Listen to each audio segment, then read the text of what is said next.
The BigAl Podcast with your host, Al Bishop, unfiltered and uncut.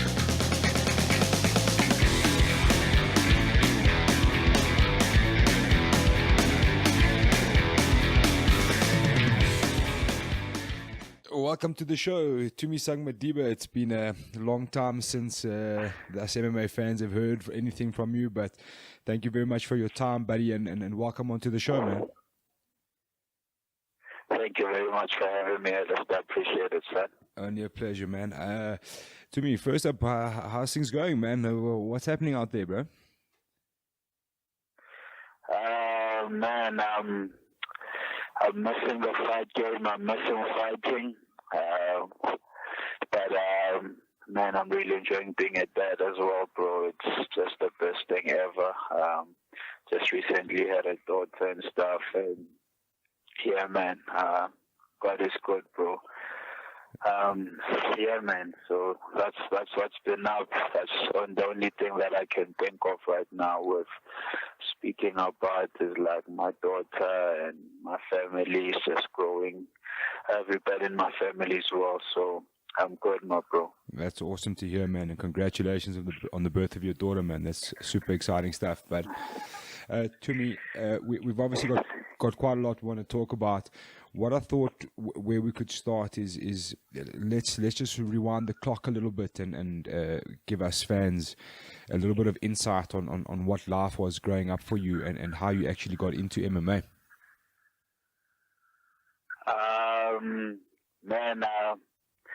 Man, my first couple of years of seeing life, memories from 3, 4, 5 years old. Grew up in a rural area called Pake. When I was about 5, 6, 7, moved out to Soweto, then moved out to the East Rand by the time I was 8. And yeah, moved to Springs in 98. I grew up in Springs, matriculated at Springs Boys High. My classmate was Boyd Allen, interesting enough. And then in 2011, how I got to hear of MMA, I was just chilling on the couch one time, and I'd seen Boyd and stuff on the local newspaper, the advertiser, and a couple of guys that I went to school with, and I'd seen MMA once or twice on ESPN, and I thought, whoa, this is like some crazy stuff. But then I heard an EFC ad playing on 5FM, and I thought, yo, that thing that I saw is now in South Africa and stuff, And then I heard the Martina being interviewed the next day by DJ Fresh, and he was just speaking about like the arts and whatnot, and then I was like, oh man, this sounds like what I want to do, I'd always wanted to be a professional sportsman. I wanted to play soccer actually, and I was 23, 24, and if you're not selected by that time, it's very unlikely that you will be. And I thought, if I kick everybody's ass, it's not like the 11 of us, it's not going to be hard to get noticed. So, without any background, I came back to Springs because I'd been living in Pretoria, Hammanskraal at that time. I came back to Springs, actually phone board again, and they gave me the guys at Rio Grappling's number, Francois and Jurgen. Got in touch with them, went to go see them, and yeah, man, that's how the journey began, All right, that's fantastic, man. Obviously, you spent quite a bit of time in an amateur. I think you had like 9 or 10 odd fights as an amateur.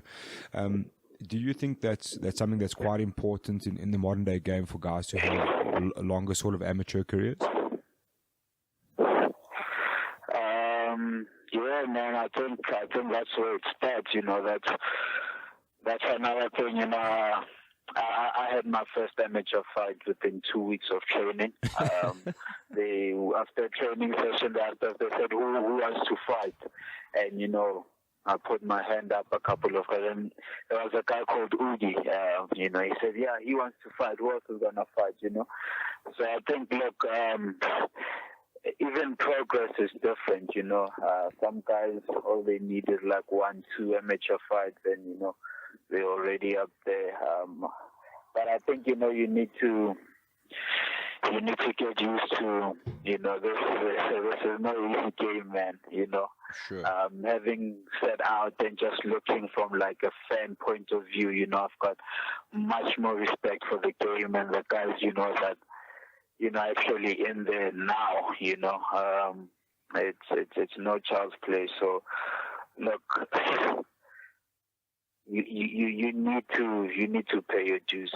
That's all I can say. And I think amateur is the best way you can do it, man. 100%. You said something quite interesting in there to me. You were talking about progress. From someone like myself, from the outside looking at your career, it seemed to blow quite hot and cold for a while, and then, like many careers, there was almost a tipping point for you, or it seemed like something changed. I think it was the loss maybe to Barent Nienaber, and after that you went on quite a tear. Was there something there that changed in you mentally or physically, or maybe you said to yourself, okay, look, this is it, this is my time, I've really got to give this a crack, or what changed for you from there? Man, I really have to credit that to move into Cape Town, man. After that fight, I moved to Cape Town. Started training with my old-time training partner, Francois Groenewald. Francois was like my first instructor. He taught me a lot in the game, man. Going back to that story that I was telling you, how I started at Rio Grappling. I actually didn't even have the bucks to pay them, to pay the monthly fees. Sure. And Francois was like, you come clean the mats, and then I'll let you train with me, Okay. And he started training basically what was like private sessions in the morning, and that's how my progress, got. I got to progress so much, and that was a very defining time in my MMA career. So when I went to Cape Town and I was training with him, and I was training the way that I thought, was, he's like a hippie kind of a guy, so I just got back to that, getting into my own zone, doing my own thing, So yeah, man, after that, I felt in tune. I was in a very good space, and yeah, I think what changed is like basically moving to Cape Town, hooking up with Francois again, the vibe in Cape Town, doing my own thing there, and just, yeah, man, that's what I like credit it to. Okay, epic, man. Then obviously the last time we saw you was against Ershad Sayed. There was also a big change and a big, quite a leap in your career. And when I heard that you were dropping down to bantamweight, I was like, oh man, that seems like such a great choice, because you'd be a massive guy if you can make the weight. And I think everyone was kind of trying to see, will you make the weight? And you made it. It seemed very easy. And then your fight against Ershad Sayed, the worst part for us is we didn't get to really chat too much to you after the Ershad Sayed fight. So I wanted to just check in with you now, quickly just brush over that. What did you make of that fight? For me, it's one of the most memorable fights I've seen in quite a while in the EFC, because it was, yes, man, it was just two guys that really just threw caution to the wind and just really went for it, man. It was such a great fight, and I would have liked to have seen it go the distance, but I mean, at one of those risk all fights, and someone's going to go down, and unfortunately that time it was you, and that was the last time we saw you. So, what did you make of that fight, man? Man, you know what? That's why I'm in the game. You know, I'm not here to play safe. that fight, even leading up to it, man, it was another defining moment, I just moved I was in Cape Town again, I moved to Khayelitsha at that time, I was like struggling financial-wise, so I was out in Khayelitsha, I was training boxing with the guys, and then I moved out to Paul. I joined a gym called FitMac under my friend and coach at then, John McGraw, and we had intended to like establish an MMA kind of a setup out there. And yeah, man, actually, it was a very tough camp for me, bro, because I moved out there. I didn't really know anybody, and the MMA structure there, I was basically like the MMA guy. I struggled to find sparring partners, bro. I had to go to like Frankenstein prison to like box some guys and whatnot, so it was really, for real, man, like, I saw they were telling me, yeah, man, this is where my Madiba was released and stuff, and I was like, what? So yeah, man, I was going there to like box guys and so on. So take away nothing from Irshad. I could have had a better camp. Man, I had like a spider bites. Just everything that could have sort of gone wrong, sort of went wrong. The weight cut as well, like my leg was swollen, so I couldn't train. So the last week I had to do like proper catch up, a massive weight cut and whatnot. And I'm a professional. I made it. I came out swinging, but with a better camp, I think we could have done better. But yeah, man, it was a great fight nonetheless. He had to win. I think that's how the Almighty intended it to be, for him to win. So I've accepted that. But yeah, man, it was a cracking fight. It was fun, and I'd love to do it again, man. Yes, man, and we'd love to see that happen again. It was such an epic fight, man, and I think it displayed two sides of you guys that I don't think we'd really got to see the full extent of what you guys were capable of to that extent at the time, and it was just a crazy fight, man. Tumi, then obviously, yeah, man. Yeah. No, carry on, bro. It's just saying, that's why I'm in this game, bro. You gotta come in there and put it all on the line, bro. You don't get to fight. You don't get two athletes like that going at it too many times. So, when you're there, you might as well give it your all, bring the best out of him as well. So. Absolutely, man. Yeah, man. So then from there, you were scheduled to face Gareth Bursky at EFC 61, and then obviously the news broke from Sades that you had essentially failed the test for cannabis. So just talk us through how all of that transpired, how that happened. I mean, who called you? Was it Graham? Was it Sades? And how did that all play out? Yeah, man. So just Graham gave me a ring, and he told me, look, Sades had found some like cannabis in my urine and whatnot, and I can take a provisional suspension, or I can take the fight, basically explained it's not that I'm suspended from the EFC, and he was very critical about it. So yeah, man. Then I did a podcast where I was just like speaking about it, and I was like, whoa, wait for the hearing and whatnot. So yeah, I had the hearing on the 12th of September, I think. And yeah, basically had a long ass hearing about just the whole thing, man. It's just all for like, yeah. But yeah, man, basically I got a year. They gave me a year, which would be from the time I took the suspension from the 2nd of June. So I can only fight after the 3rd of June this year. So, yeah, man, it was basically Graham giving me a call, telling me that, this is what's up. I'm ultimately going to have a hearing. I can fight or I can choose not to fight. And, the time that I took off is actually credited to the suspension.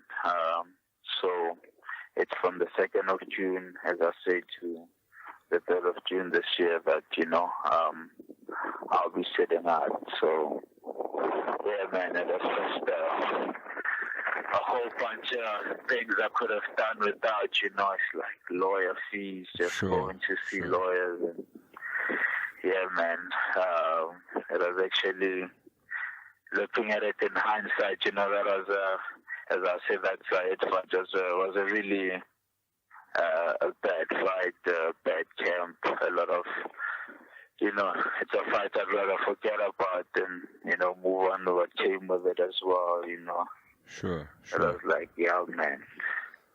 Okay, Tumi. Sorry, man. I just want to brush up that. So you took a suspension. You chose not to fight Gareth Persky. You went through the whole process with Sage, the hearings, meeting up with lawyers, doing all of that sort of stuff that you have to do, and eventually your sentence was handed out to a year. But you had already been serving that time, so you've got a couple of months left on that suspension, and then. Is it fair to assume that we will see you fighting again in the EFC when that's done? Yeah, man, definitely. I'm itching to come back, man.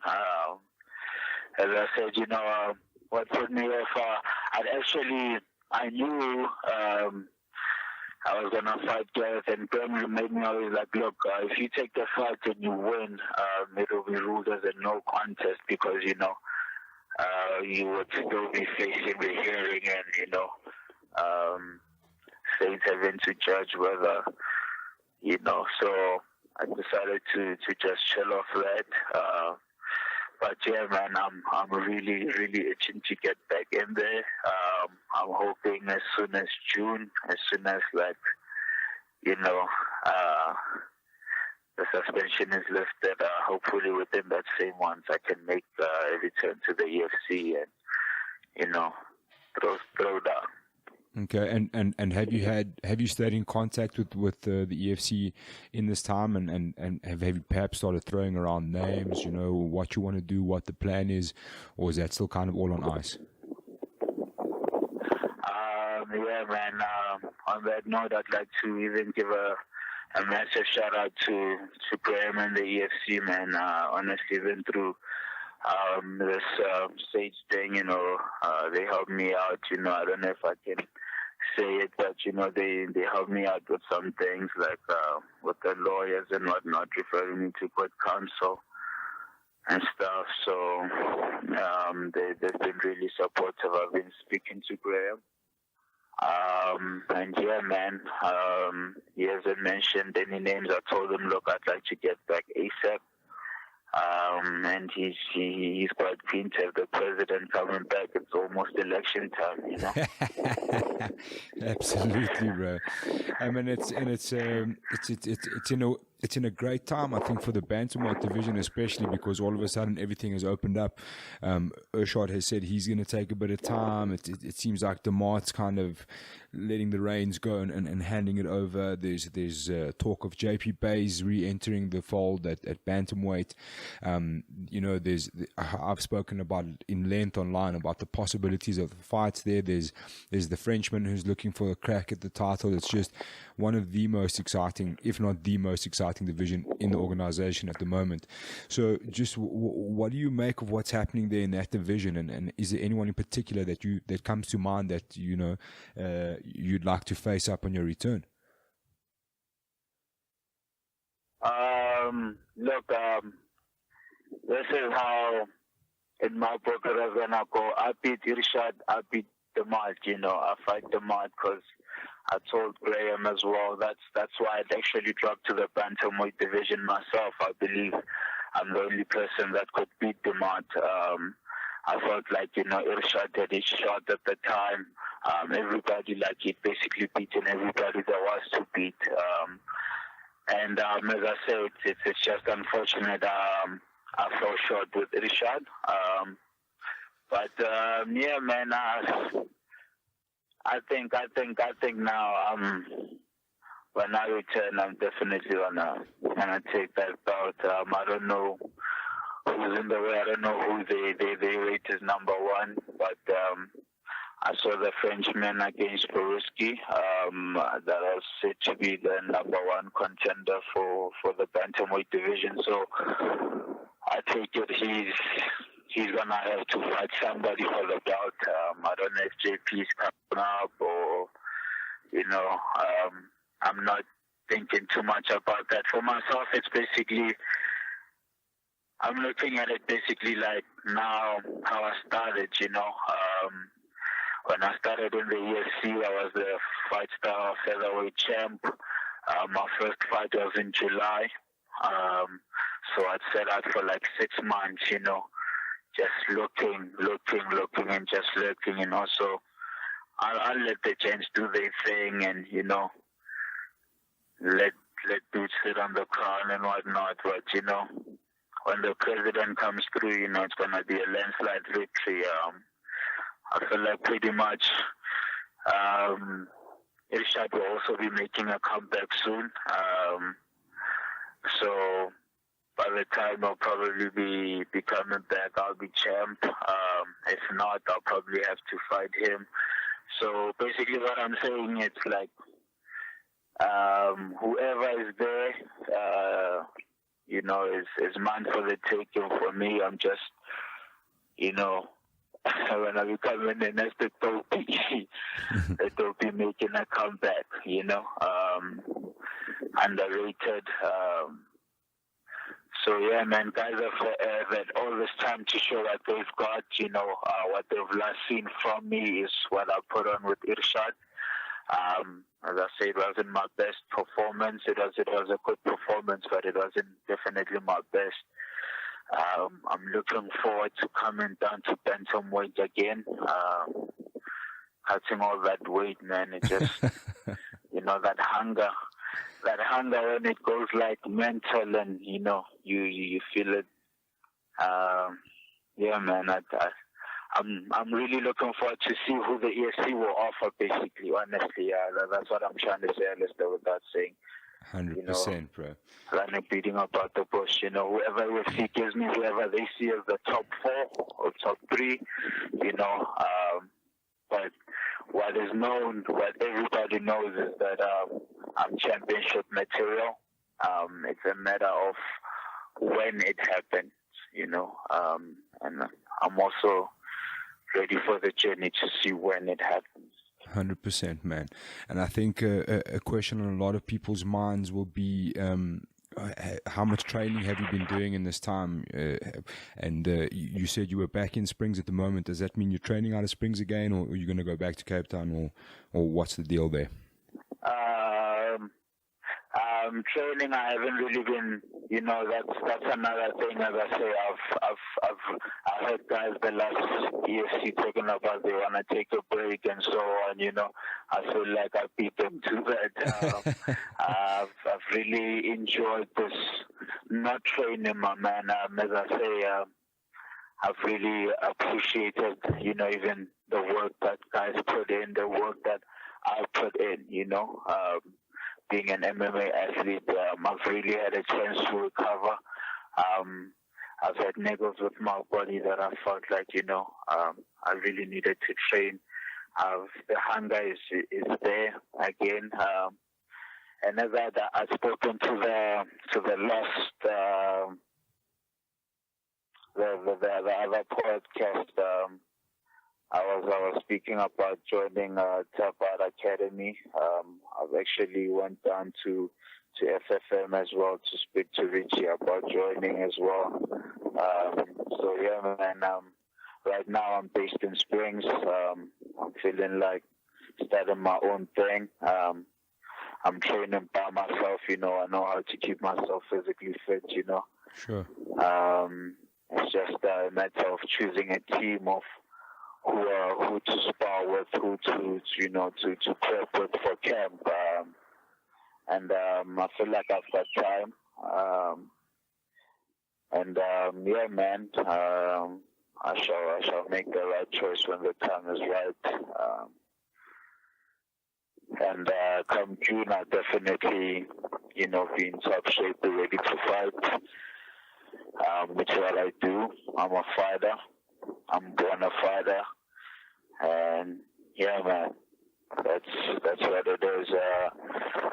It's pretty much. I haven't really been training with the team, really. I've just been keeping myself fit and taking a break. As I said, I've had my daughter. I remember in that time, Cedric, she sent his baby girl, and I said, Cedric, how you doing? He's like, how's your daughter doing? It's like she's trying to F up my career, the sleepless nights and so on. So, for a long time it was even virtually impossible to train. So, man, I've in this time I've really taken a break from MMA. I've just enjoyed my wife in a pregnancy and, the birth of my child, and now it's basically go time. 100%, man, and I for one am super excited to see you back in there. I think you're a massive talent, and I think you're a great attribute to the EFC, and I'm pretty sure you're going to go all the way. And I know there's a lot of fans just dying to see you back in there, man. So it's really great news to hear you on your way back, and it's almost over now, bro.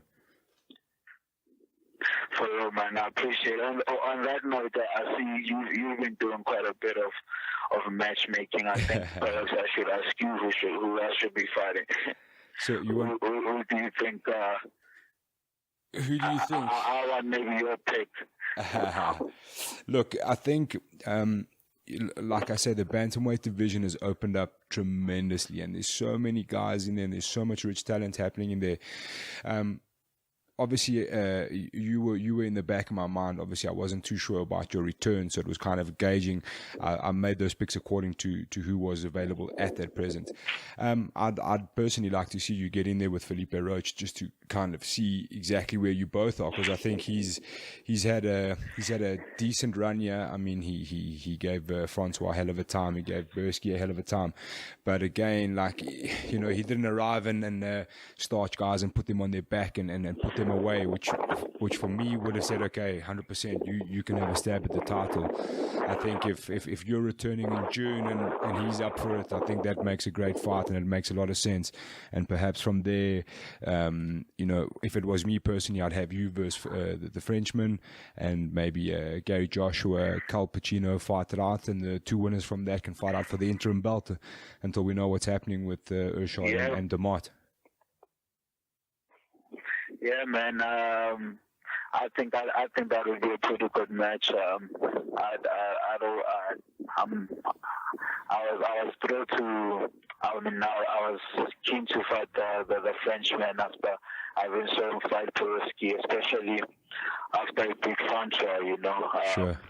I know he wasn't 100%. I was actually, no stories. It was one of my last training camps in Cape Town, and a freak accident happened with a guy freaking dislocated his elbow and stuff, man. So yeah, man. Speaking to Gary's a boy of mine. I see he's also making headways in the division.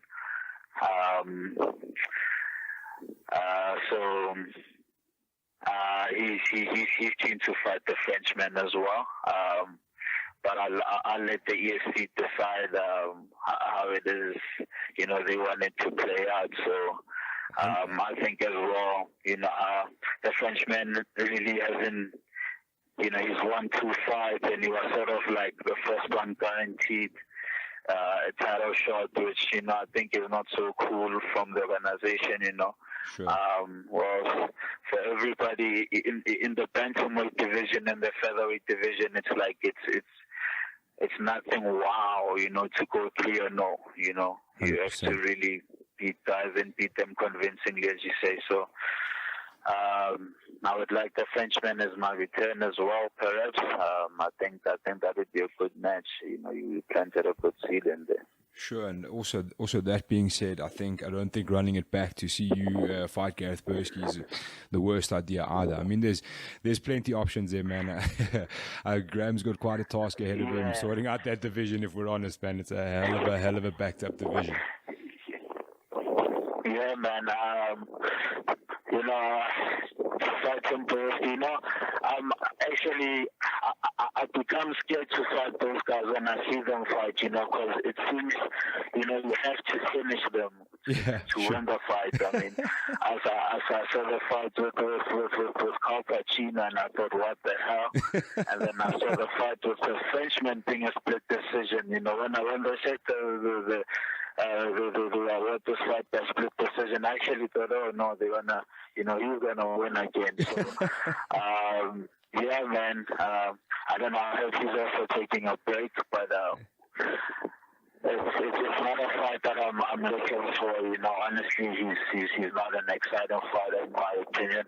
Sure. I've got much respect for the guy, like on a personal level, but I like to fight guys like, who like to fight, 100%. So, yeah, man.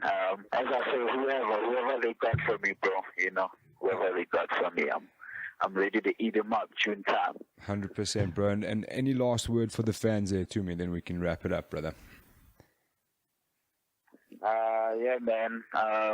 Much love and respect, to, honestly, my sponsors, La Pace, Vision Air Brakes, Shelf Life, everybody that just showed love 365. So, they're the people that also back us up, behind the scenes, EFC as well.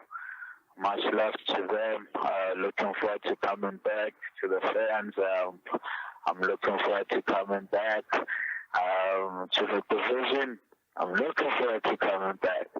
And yeah, man, it's gonna be a cracking 2018, bro. 100%, man. And to me, again, thank you so much for your time, man. We're so happy that this is all getting cleared up now and being put away. And hopefully we get to see you in there as soon as that suspension is lifted, and we get to see you in another cracking fight, man. And thank you, and we wish you all the best for the rest of it, and hopefully see you soon, bro. Thank you very much, Alistair. I really appreciate even this platform. And yeah, you guys, you keep doing your thing too, my man. Really appreciate it. Thank you, sir. Thank you, my brother, and have a great evening, man. And we'll chat to you soon, and we are out.